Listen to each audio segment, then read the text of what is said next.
Happy Thor's Day. I want to talk about Thor's parents.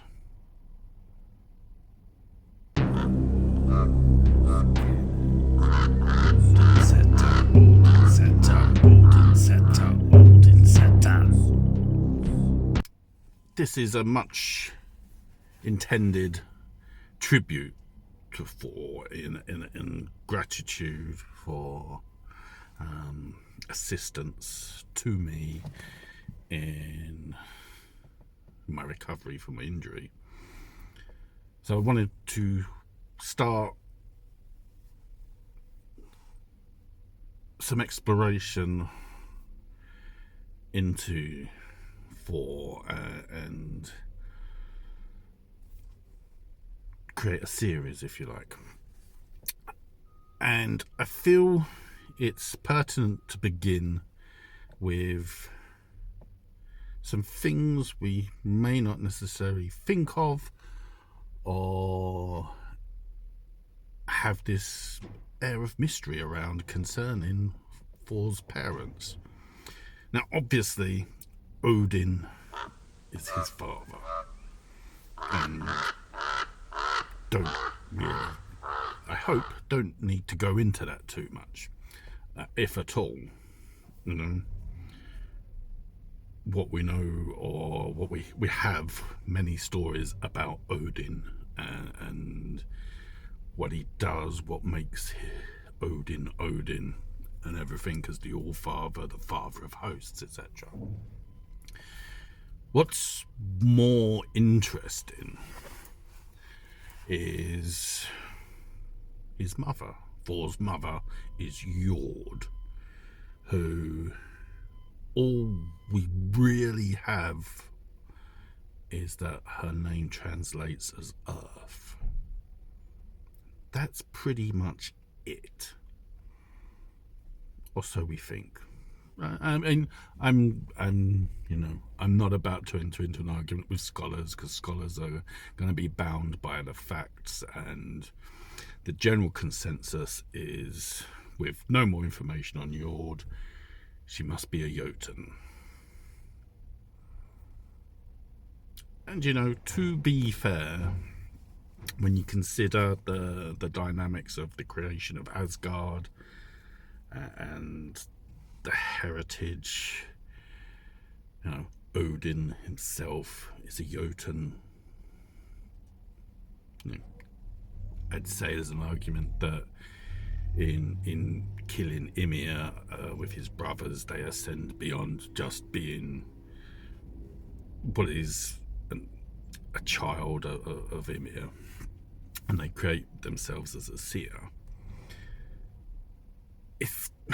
There's a lot of things I have issue with Jord being a Jotun, and the relationship that Thor has with the Jotnar, and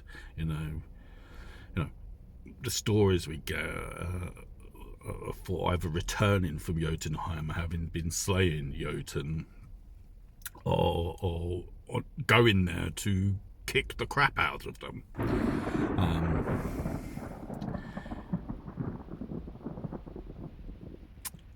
It just doesn't sit right with me, and I want to read some stuff from Völuspá,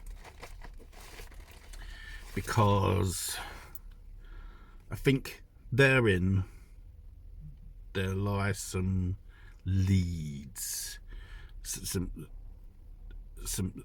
and this is again one of those things where it's exploring the absence of evidence, and having to sort of, well, what's going on in that blank space? So,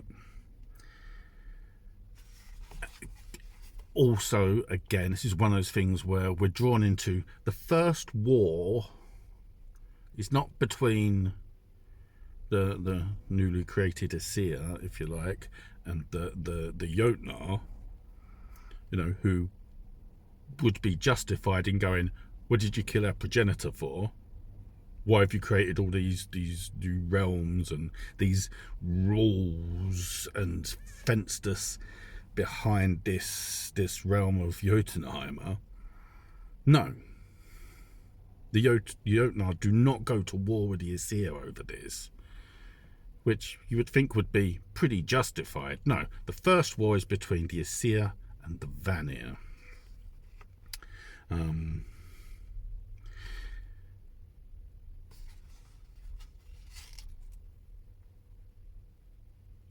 the most, it's really, this is the first time we hear mention of Thor as in Völuspá.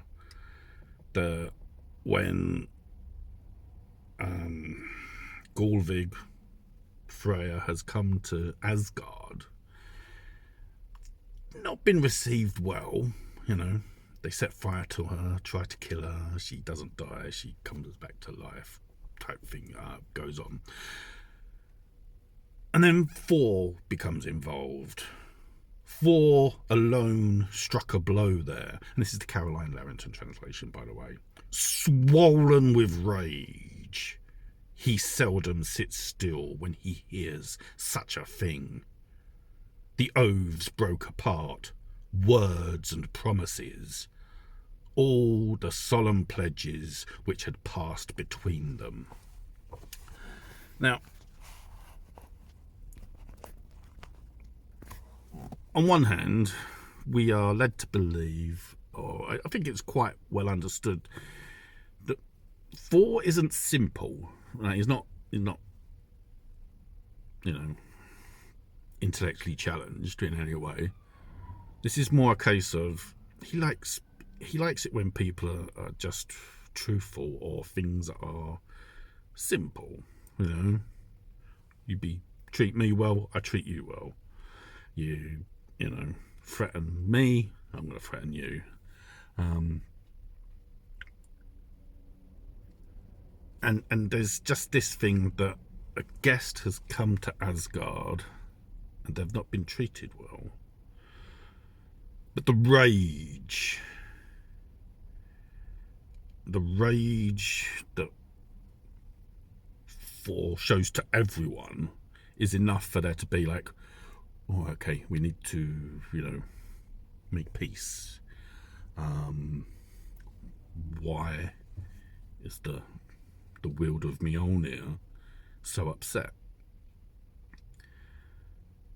I want to take, if I may, a step to the left. I want to talk about expressing or talking about a precedent that is set by, from the peace talks. We get Njord, Frey and Freya come to Asgard. And there is, in, the brother and sister, Freya and Frey, a precedent set. We've got male and female fertility, that their names are practically the same. They've just got a masculine and a feminine denominator to them. So, even in the front of the Caroline Larrington book, where she's got some family trees drawn up, that Frey and Freya are the children of Njord and an unknown mother that's assumed to be his sister. And, before we all get squeamish about incest, one of the things I think we have to take into account about the Vanir is we've got to separate Vanaheim from Asgard, and that Vanaheim seems very much to be nature. The spirit of nature. And here we've got masculine and feminine. We've got masculine and feminine. Njord is associated with the sea. And if we go off the precedent set by Frey and Freya, we've got Njord, sea, and Jord, earth.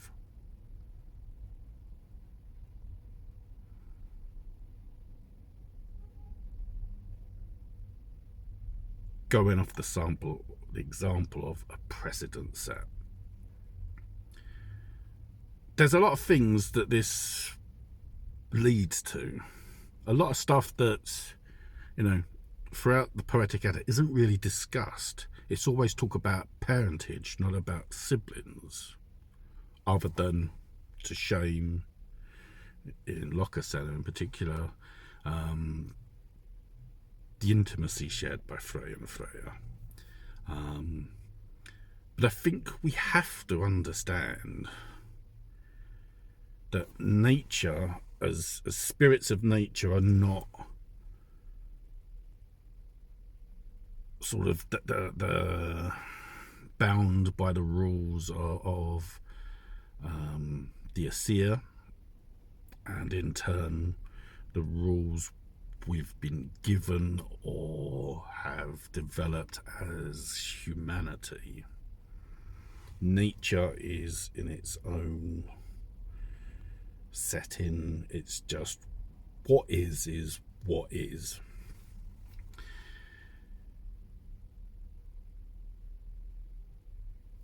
So then when we get to this part of Thor becoming involved in the first war between the Aesir and the Vanir, that makes his rage even more understandable, is that he's realizing that, you know, one side of his family is at war with the other side of his family. You know, if Frey and Freya are the children of Jord, then this makes Freya and Frey his siblings. They're bound by blood. They share the same mother. And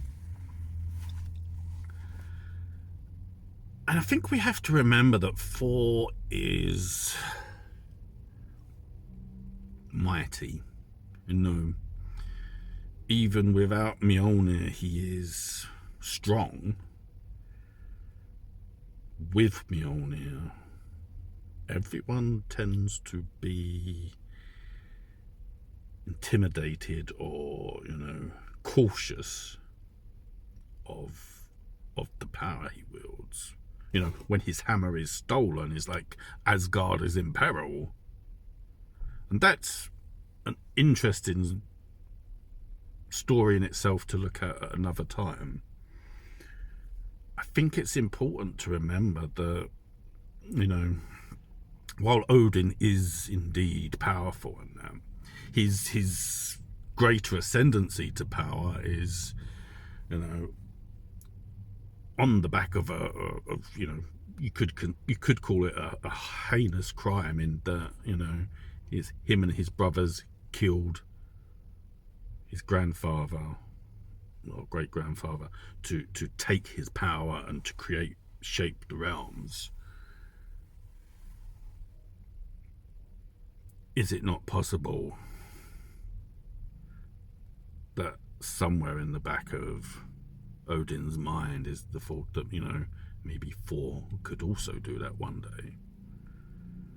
You know, the whole keep him distracted, send him to Jotunheim to fight back the Jotnar, keeps him busy, and this first war is just that sort of really brings sharply home the threat, that reasoning, and the fact that there needs to be peace between nature, what I consider to be animism, and the Aesir, which is sort of a more focused identities of gods, like as in Asatru heathenry, that really kind of makes sense in a way.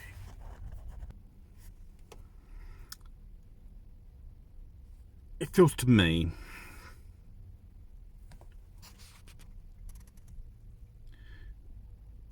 that the ancestry Thor has is like the best of all worlds.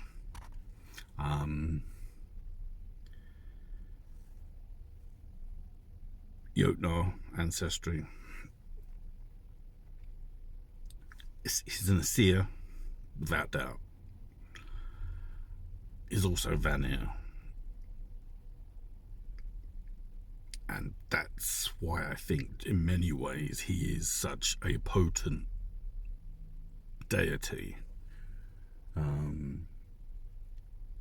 Nature is, I was saying the other day, nature is beautiful and brutal. It is truth. There are, times when there is a need for deception, sure, and for going to recover his hammer is an example of when deception is necessary, even for someone who values truth and honesty perhaps above all other things.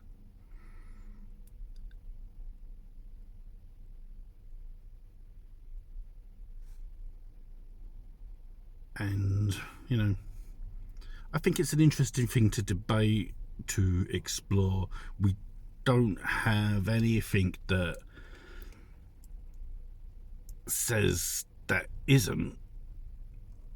There just isn't anything that says really it is, other than a precedent in names of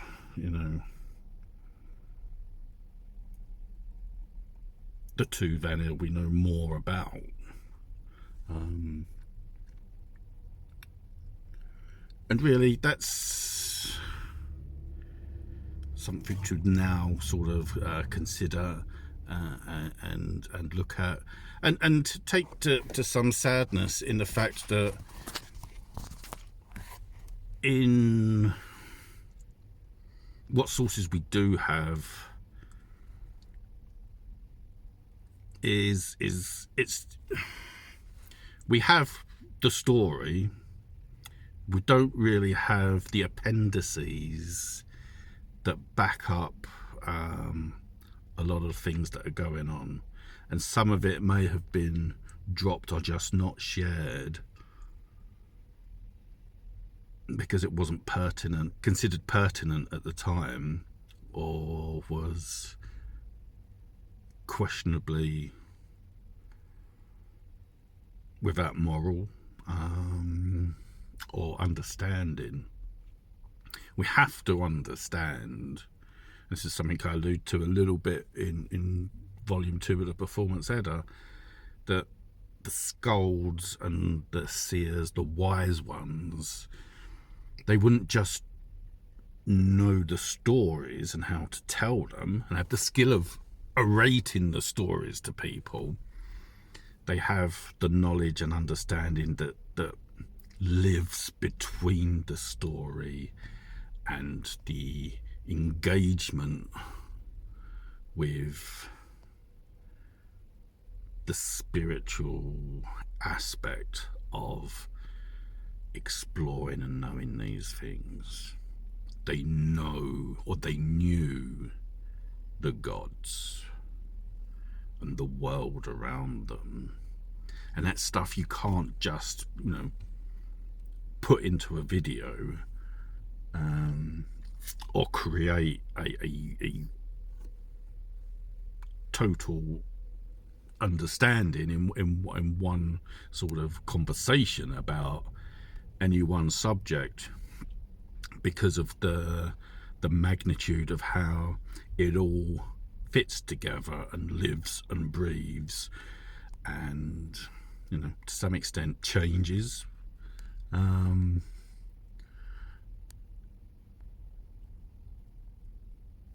And also just colours differently as the different skalds tell the story in different fashions.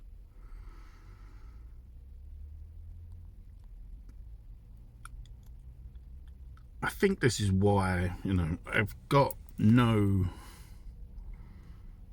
argument with the scholars and the people that explore the Poetic Edda from a neutral perspective. You do invite a bias by being within it. I think, however, you got to also take into account that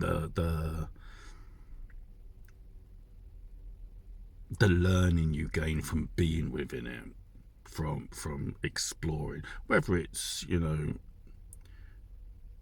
UPG or not. There's something to be said for living within it and trying to find the natural truth of it.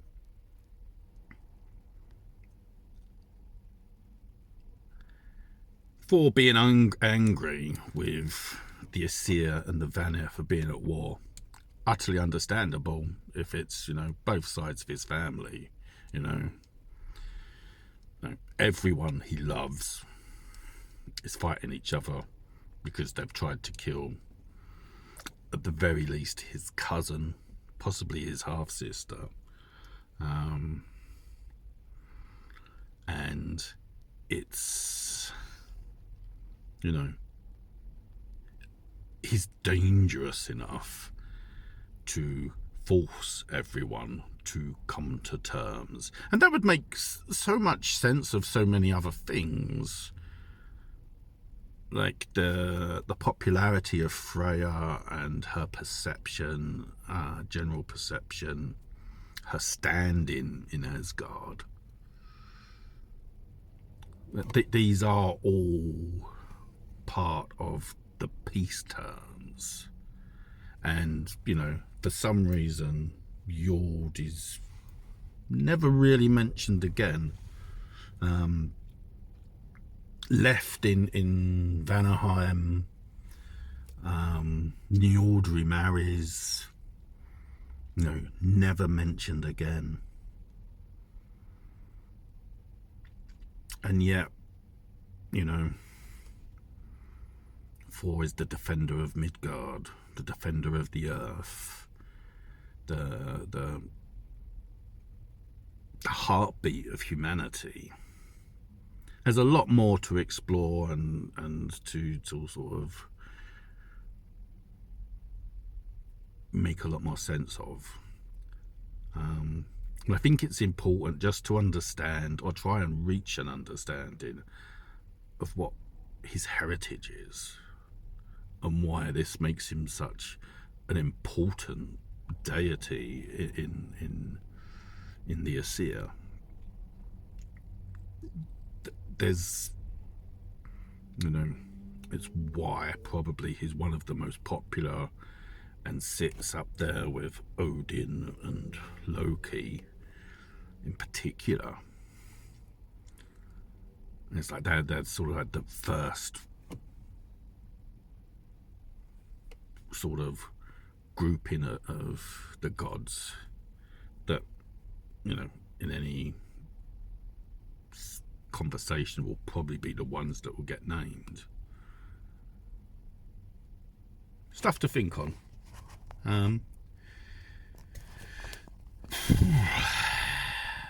Happy Thor's Day. You know, there's a lot to be done for all his great strength. You know, Jord is in need of assistance.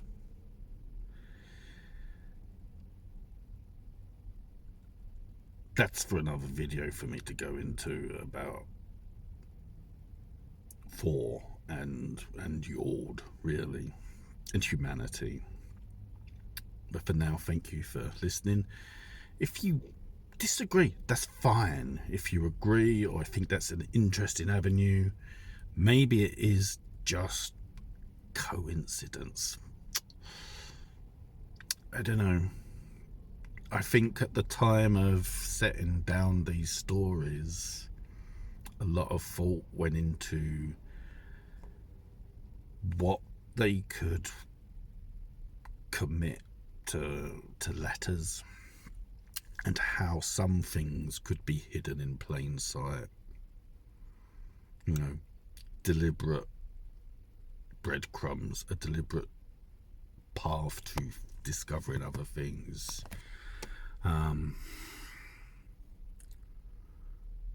yeah, do take care. All the best. Goodbye.